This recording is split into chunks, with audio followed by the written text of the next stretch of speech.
I'm Emmett. I play guitar and bass. All right, I'm Jacob. I also play guitar and bass and sing. I'm Paul.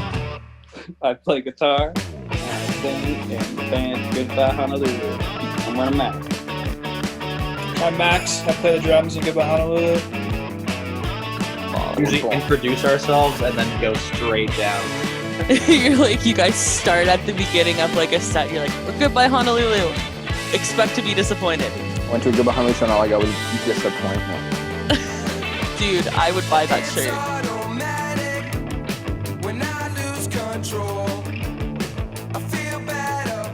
I'd buy that shirt. Fuck it, let's do it. That's actually a great idea. So the first question I'll ask you guys is, have you been keeping busy in your personal lives and as a band since quarantine has started? We've been scheming a lot. Obviously, we've had a lot of time to kind of try to figure out the future. We had an American tour with Hockey Dad and Jim Shorts planned pretty much right when this all kind of went down. And luckily we didn't lose anything on that we just kind of, so it was good. And then we had a UK tour that we were going to do that got canceled as well. So everything the few months we had planned kind of got thrown up in the air. So we've just been kind of figuring out how to move forward as a band and with future releases and just creating content and stuff. And on Instagram we started this, we've been reading spooky stories to each other. I love it. Thank you. Yeah, we have 3 episodes of that. And that just stemmed from us. That was just an honest, earnest thing we do in the band. Earnest is the key word there. It's a real earnest thing. And Jacob reads stories to us while we drive for hours through the weird parts of the States, and we get creeped out.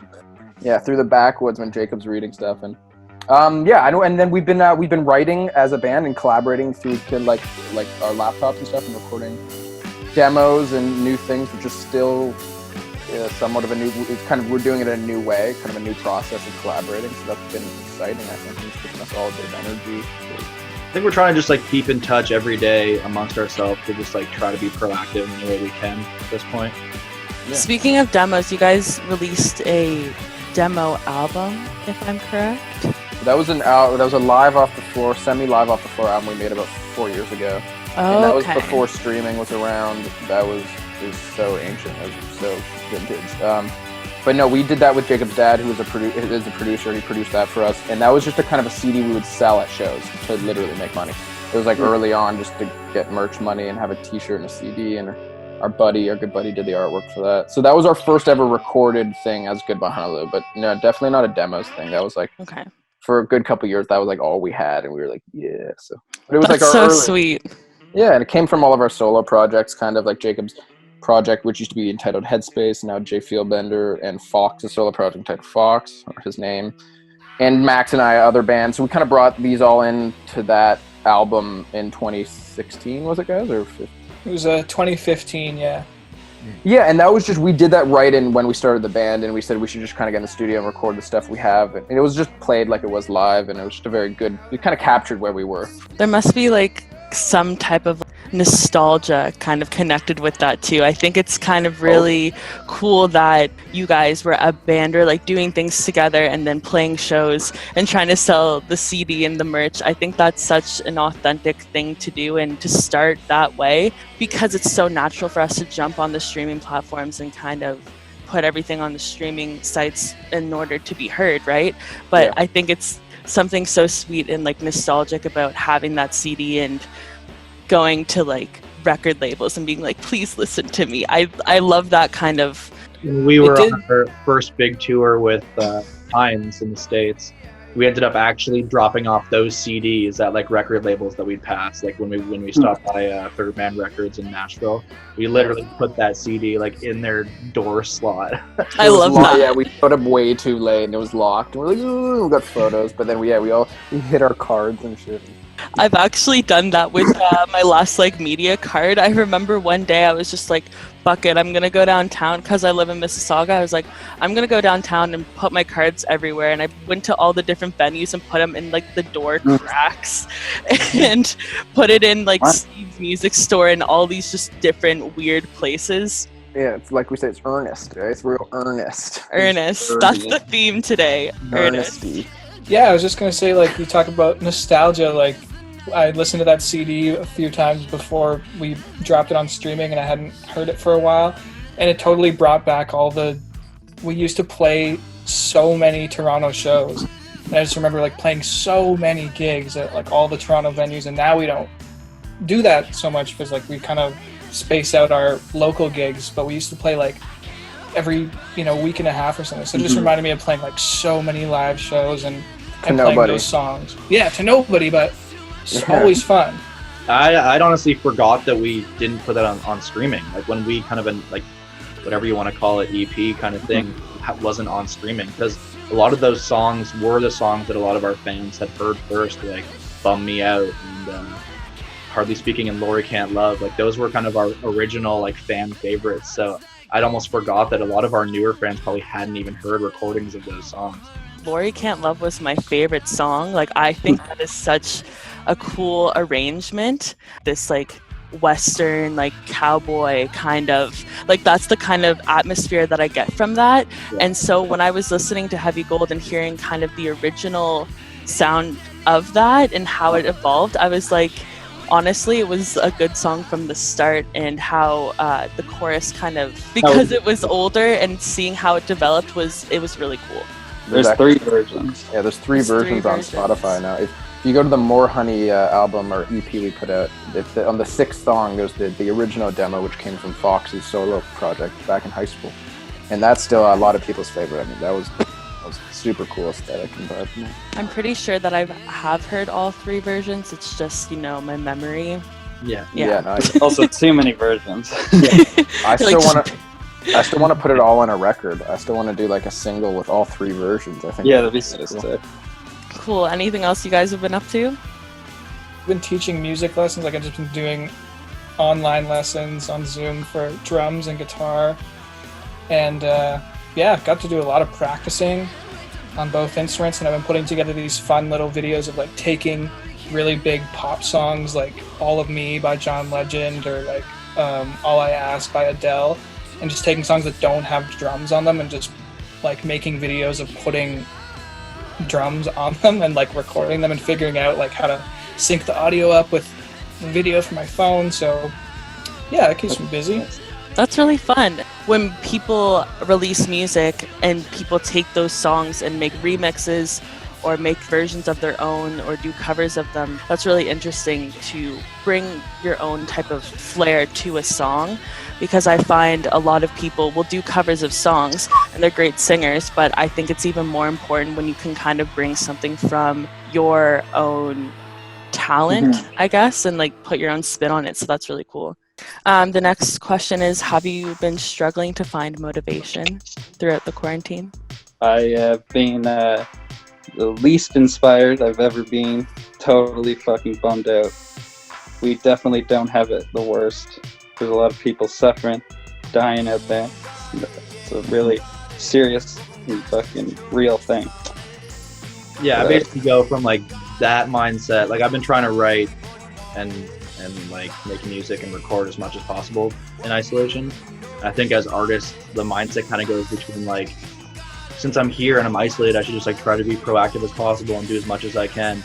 That's also kind of a bit of a dangerous mindset, because it can be easy to get frustrated and be like, nothing's working, so therefore like I suck and this sucks. It's kind of going between like feeling really creative and like being able to do a lot, and then the next day feeling like total shit. But then also thinking like what Fox said and being like, there's much worse scenarios to be in, so it's not worth beating yourself up. Yeah, I totally understand that mindset, because I feel like it is so different each day. Like today I'm very motivated to do this like interview and stuff, and I haven't for the past couple days, but other days I'm just like, why did I start this project? Because it has been a lot of responsibility. I think it's throughout this time, I think it's so important for us to be kind to ourselves because of quarantine and because this virus is spreading and it's huge. It's really forced us all to be very reflective about what it means to follow like our passions and be creative. And I think it has its pros and cons for sure, but on your good days, just try to stay motivated, right? Yeah. The moon last night was insane. Yeah. Oh, yes. I think it was extra insane though, because there's less pollution, which is awesome. It was also a supermoon, but yeah, that's probably why I wasn't saying that. Yes, but also I saw like the city from afar recently, and it was just so vivid, and I was like, holy shit! Like the air is definitely way clearer. Like I've definitely been noticing it. Mike, you want to hear my crazy theory about the world and this COVID thing? I'm so ready. I just think that before all this, when the Australian fires were happening, all the wildfires, people were saying that it's technically like the lungs of our planet were being, like they were saying the rainforest and stuff. It was like, yeah, that's how you breathe, how the world breathes. So the environmental conspiracy was that Mother Earth was like, hey, you guys were fucking me over, made me have all these lung problems, and then it went, wow, and then created some terrible disease for all us humans because we were fucking with Mother Nature. So I can't believe any of this stuff in there. Yeah, anyways, whatever. The world's it's going through an interesting time, and I mean, I hope it brings everyone closer. I hope we can kind of just get everything a little more human and a little more empathetic after all this, because I felt like we lost that in the world. yeah. Definitely. I think especially like in the creative community too, a lot of people have been saying that I've been talking to, we've seen like venues that are closing, and that's a huge fear for the music community. And a lot of people have mentioned that they think there will be more DIY shows, and that kind of scene will kind of spark up again. And I think that's an interesting concept too, because I've only been in Toronto personally for like a year and a half, so I've been able to connect with a lot of people, but to be able to connect in such an intimate space like a house show, I think that would be interesting to kind of start up if venues do close. We definitely like love house shows and the DIY community, but at the same time, I don't know if that'll be any safer. That's very true, yeah. We can't do it at venue, so let's do it here, and who cares? And then it'll just be like not really a great solution to sort of, or like a safe solution, but who knows. But on a more like human aspect, like you said, I mean, like I hope just when this is over, it kind of brings people together rather than like segregates people and makes people more racist and like away. Mm-hmm. I was about to also mention, like, fuck, I don't even want to talk about conspiracy theories about this, because it's like, it's just the point. And the thing I was saying about the world isn't even I just thought it was an interesting point about the world with the lungs. But I feel like the conspiracies add to the negativity. Like, it's just something's happened. We all have to deal with it as a human race, and we have to just come together, because it's like, I don't get it. I don't get all the personal weird bullshit. I don't want to stay at home. It's like, I need to get a haircut. It's like, whatever. You're like, yo, just order clippers online and shave your head. Yeah, I did. I had a mullet till like a week ago, man. I've literally cut my hair for the past 5 years because I do my hair myself. Hairdressers, I don't trust them. Yeah, DIY. I think that. Yeah, I do though. I do see what you mean though. I think that DIY community and aspect, it's already budding. It's all these people making art at home and just doing it through their computers. It's like. And I've also been laughing thinking about when we look back at history that there's going to be this 1 year of media and like pop culture that was all really janky and lo-fi. Like there's going to be all these music videos that were like, it'll be all like Zoom music videos and stuff. And Zoom music videos, God. Well, I'm already seeing like all these photo shoots with like models and stuff. They're doing it through Zoom and stuff. And I think it's cool and interesting, but I've also heard from friends who are photographers that I've seen them sharing, being like, they can't stand it. It's ridiculous. We're definitely being creative with how we approach things, for sure. I think it's interesting to just see how artists adapt to whatever circumstances put in our path. You know, like whether or not it ends up being really cool. I think it's dope that people are like experimenting. So the next question is: have you taken the time to celebrate your accomplishments as a band? I think it's a very reflective time. So you do get a chance to think about like, oh, we can't go on tour, we can't make videos, and then it does make you think about your past stuff, and then you're like, wow, that was really cool and special that we got to do, and sometimes you breeze by it, and like whenever we can tour again, it's going to be a time of like major appreciating it because you didn't get to do it for 18 months or whatever. So yeah, I definitely think about touring and just like, I wish we were at a gas station right now. Just all you want, a gas station in America. I wish we were having a panic attack in middle America because our van isn't starting, and we're freaked out that we don't know the hotel we're staying at is the murder capital of the world or whatever it is. I'm like, I think this one's the murder capital of the world. We should just keep your eyes up. Keep your eyes up, boys. I don't think we, since we've been isolated, have like all come together and been like, time to appreciate what we do. But I do think that throughout our career, there's often times where we're just hanging out and then we kind of all stop each other, and especially when we're like on tour, like Mike said, and just go, oh shit, this is actually like crazy that we're doing this right now. Or even being like, damn, 5 years ago we would have been like crying at the opportunities we've had now. And, like every moment when we played at South by Southwest with Burger Records, who we were huge fans of in high school, like just little things like that, that when you're in the moment doing it, we're just like, we're just here living our life. But then every so often we'll kind of come together and like appreciate those moments and be like, wow, that was actually really cool. And it might be after a few drinks driving home from the venue when Emmy's professing how everyone's talented but him. I love you guys. I imagine if we could. And I find it's usually in like the small moments you have, like a very human, like we're about to go on the stage or something and the Heinz crowd was screaming and you'd be like, just looking at the guy going, fuck dude, like I love you, or the little hug we do, I love you guys, dream come true, and we go out. And, we definitely look at each other a lot on stage. Yeah, we also laugh and like it's kind of like share moments like on stage. Yeah, I like to catch Max's eye. But I like, it's like I like to look at it. Trips me out the most when I see like these guys, or like, about being in grade 5 with Max and having our first band, and then he's walking out 800 people at a venue and he's starting the track. It's kind of sweet. And I see Jacob and Fox and they're like totally slaying it and looking like fucking rock star legends. I'm like, those are my boys, those are my best friends. It's like totally like, go best friends. But I love like reflecting about things, right? Because this is the time that we're kind of given in order to do that. So that's why I kind of like asking that question, and then everybody gets uncomfortable. They're like, I don't know. We're super into being grateful. We're like usually pretty humble, grateful people. So I think for the most part, whenever it comes to us, we're all kind of on the same page of like, this is really awesome. I would just also add on to that point though, it's like it even plays into so many elements of our band too. The fact that we always said we didn't want ever to be a main lead singer.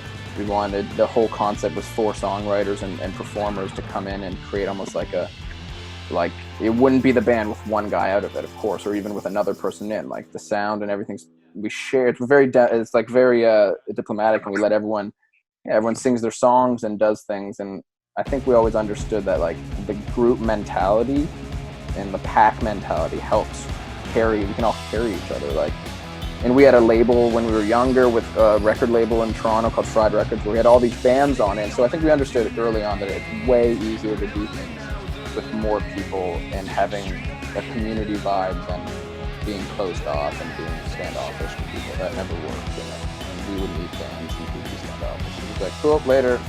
You know, you have your ups and downs with people, but once you, like I said, like an admiration of you guys kind of working off of each other, taking the time to really find those people.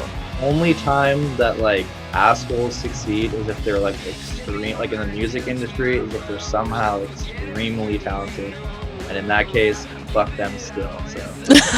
So fuck anyone who's good at their instrument.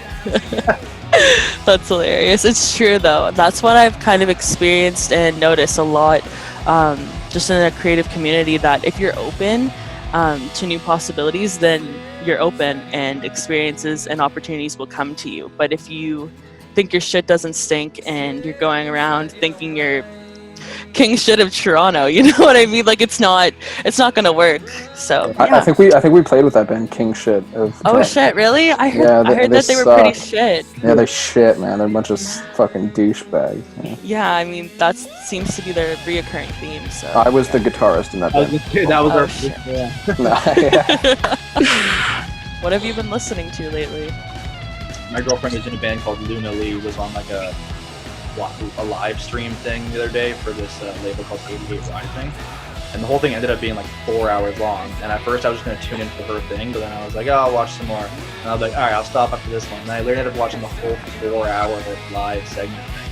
Oh yeah. A lot of really great artists that I had never heard of, and I was like super inspired by a lot of that stuff. I was just gonna say it's cool that you were opened up to that world, because Luna Lee was a part of that. So yeah, exactly. And Jacob and Fox were in that first band, actually, in the incarnation of that band. They played bass and guitar. And that used to be called Vane. The drums originally. Yeah. Oh, yeah, true. Yeah, and that all stemmed from Fried Records, like Hannah's music, and Fadeaways were of course on the label when they were the Operators back in the day. Oh And wow. I've made a really great quarantine playlist that has all the song titles, and they're about being like alone or isolation or like losing your mind. I haven't made it public yet, but yeah, I like that artist. I mean, the new Gorilla song with Slow Tie and the band Slaves is really interesting. Interesting. And I think Slow Tie is a really cool new artist from Britain. He's like a rapper. I saw Slow Tie because you saw him live? Yeah, because I went to go Oh, wow. see Brockhampton in Yeah, November, and he opened, and it was sick. It was so good. Yeah, he just has this amazing punk energy that's like reminiscent of just like older stuff, and it's like refreshing. I think it's a good time for music, but it's also shit because Spotify doesn't pay anyone. All the streaming services need to fucking get their shit together. I know, it's actually insane. Like so many artists that I know, so many bands in Toronto I know have their music up, and I know that they're not making any money off of Spotify. You know, I'm like, I'll play your songs as much as I can and get recognition. And it's the same kind of thing with my series and putting these YouTube videos up, that I can get a lot of views and the recognition will go up, but I don't get paid for anything. But that's okay for me for now. You know, I'll stick to my like barista job once that comes back in my life. You know, hell yeah. Until I make a name for myself. You know. So. The reoccurring theme here is that everything is good and everything is shit. Yeah, yes. I felt like that when I was saying that. Like, it's good that Spotify accepts so much shit. It's the yin yang symbol, guys. You can't have good without the bad. I've been watching a lot of this YouTube channel called Stories, which is basically just like this team of creative people. I'm laughing at me. It's really cool. It's like this team of like a film crew will bring musicians into the studio and they will just play like big pop covers, but broken down into like very simple acoustic arrangements. Like they just had this guy David Ryan Harris do a really beautiful version of God Only Knows by the Beach Boys.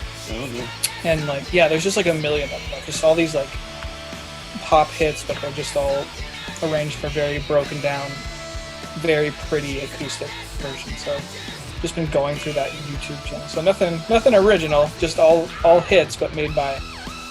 Ooh, the first Donna's record, American teenage rock and roll machine. It's pretty sick.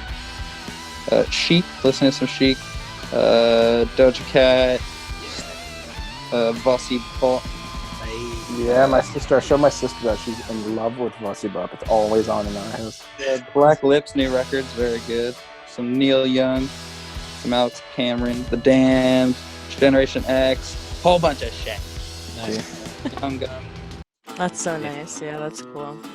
Well, I'm gonna move on to the last question. Do it. The last question is, once we're out of quarantine, what are your hopes, fears, and predictions for the Toronto music scene?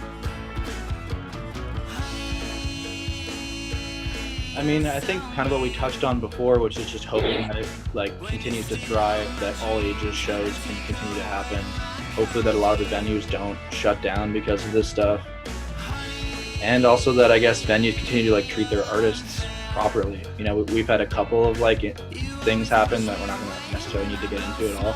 But there's just like a lot of things with venue staff and artists that can tend to be sort of tense, and I think hopefully in the future, like Toronto as a big city, as an art city, can like make those relationships smooth and everything goes really well. I have faith in Toronto because I know we know that we're close with Mike Tanner is in charge of running the whole music department of the city, and he's been very supportive of us since the early days, because similar just growing up and knowing his kid and stuff like that.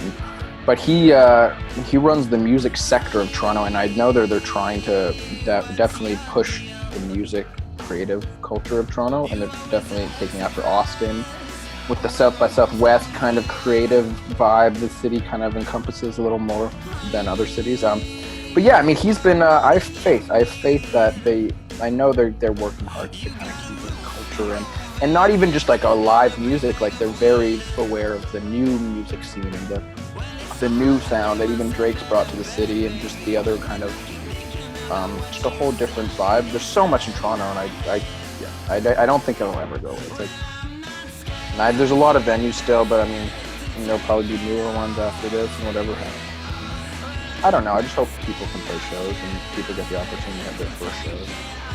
Also think in like 2014 there was such a like expansion of the festivals that were going on in Toronto.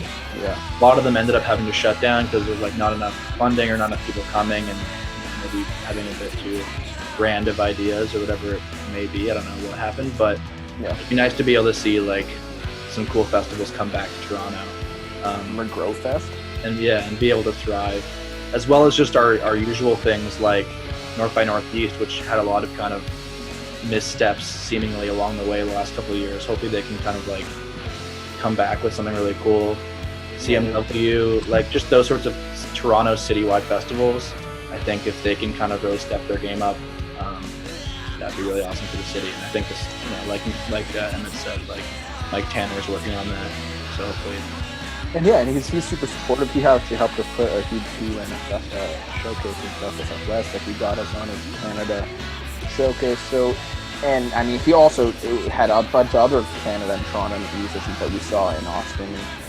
He's a super cool guy, musician, and I think the music sector is in great hands with him. And then also just everyone else, like all the badass legends promoters that are still in the city who kind of taught us how to do things and screamed at our faces when we were kids and kind of help us build a thicker skin about just like knowing what you want and not really just asking for stuff and being. Yeah. I don't know. It's intense. It's any band from Toronto and downtown kids, or even coming into the city, you learn pretty quick how to go about things. Our first shows, we would do hilarious, goofy things and not knowing the right etiquette, and then you learn. And well, that's the thing, is that every project that I take on and everything that I learn, like I take it as a learning lesson no matter what, because you're not as good as you're going to be a month from now, and a month ago you weren't as good as where I am right now. So like understanding that everything is kind of a learning lesson and being patient and kind with yourself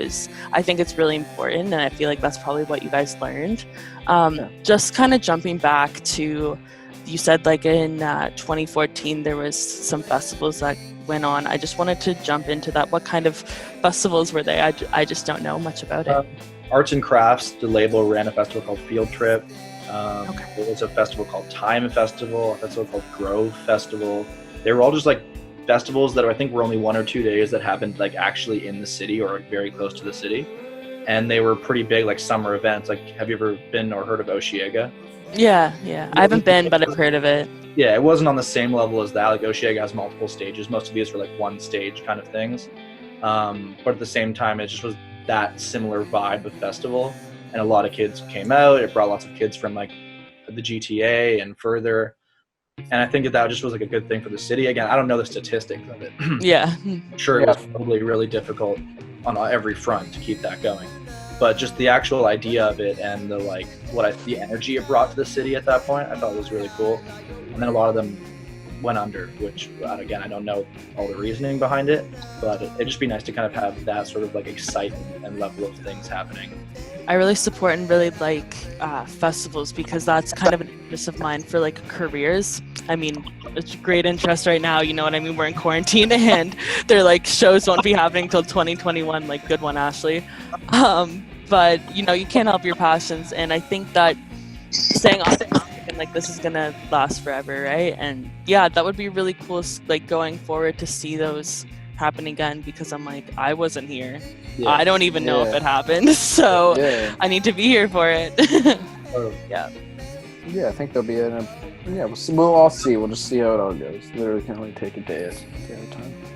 Since like we talked about before, if things are building upwards from like house shows and just sort of smaller gatherings, I hope that there's a bit more of a focus and more effort in promotion is put towards solo artists, because we just had this long conversation about how so much promotion goes into like, come see these four rock and roll bands, 4 bands, and a lot of the people I like to go see before this whole thing were just like friends who are solo artists. So I hope that as things kind of grow towards like what it was, I guess, like multi-band acts, I hope there's a little bit more of a focus and more effort put into promoting shows that are solo artists, because I think they're art is very valuable and deserve as much attention as, you know, a band with 4 or 5 people.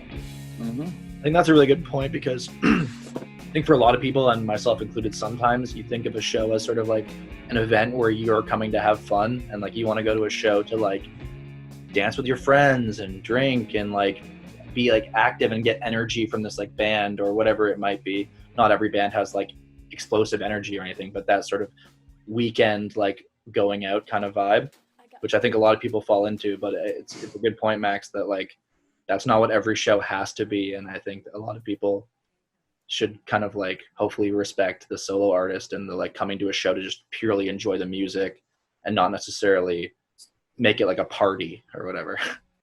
Yeah, I mean, on that, though, I would say that we're coming from a certain musical scene where we grew up with bands. I know there's a lot of people in the city who are solo artists and do art shows, and like people play. Fox did solo stuff back in like Lavish and Squalor and stuff. So there is opportunities. I think you just have to. Yeah, maybe it's like I think it's awkward when there's like, and it's promoters do such weird jobs sometimes of having like solo artists between 2 really loud bands, and the solo artist is super quiet, like stuff that doesn't match. I feel like. But I mean, from my experience, I mean, personally, we came from like band-centric world, and we were looking up to bands, and I think that's definitely a perspective we have as a band perspective, and being influenced by bands too and stuff. But yeah, I think that's a good point, Max. It's interesting. I think it's an interesting point to bring up too, because I see definitely since I've been here and like being involved in the community and just learning by experience, I've seen a lot of, and I haven't even thought of it like personally, but I've just been going to see bands, you know what I mean? Rather than taking the time out to seek out artists and solo artists. And I think that's something that like you've given me perspective on. And I'm like moving forward, like I think that's something that I'm going to seek out more for sure, because there's so many solo artists that I like that are famous or like somewhat famous that are bigger, but supporting the local ones too, that's completely different. And like Emmett said about the lineups, I think that's some lineups you see, you're like, did you think? You know what I mean? No, I know. Yeah, like we always had an issue with that. Not us, like even we would just see it and be like, what? And then when we started putting shows together, we did think about that a lot. I think the greatest struggle with that is finding bands that are definitely similar that would fit the same vibe of each other, but also trying to have the consistency of them being different. I think people who are stuck in their ways are going to just be left in the dirt and left on their bums sitting there crying. 100%. And then all the forward-thinking people who are open to different influences are gonna soar, man. Like, it's the weirder the better, man. I hate meeting a normal person. It's so fucking boring. Dude, they are so boring. Honestly, I was like normal, you know. But I hate when I can't talk about anything I'm passionate about, and then I'm like, so like the weather, the news. Forward to it. The sheeple. No, yeah, we have music, and we have a lot of things planned in the next few months, even regardless of how the world is and the lack of shows. We're going to be releasing new music, and just keep an eye on everything. It's going to be exciting.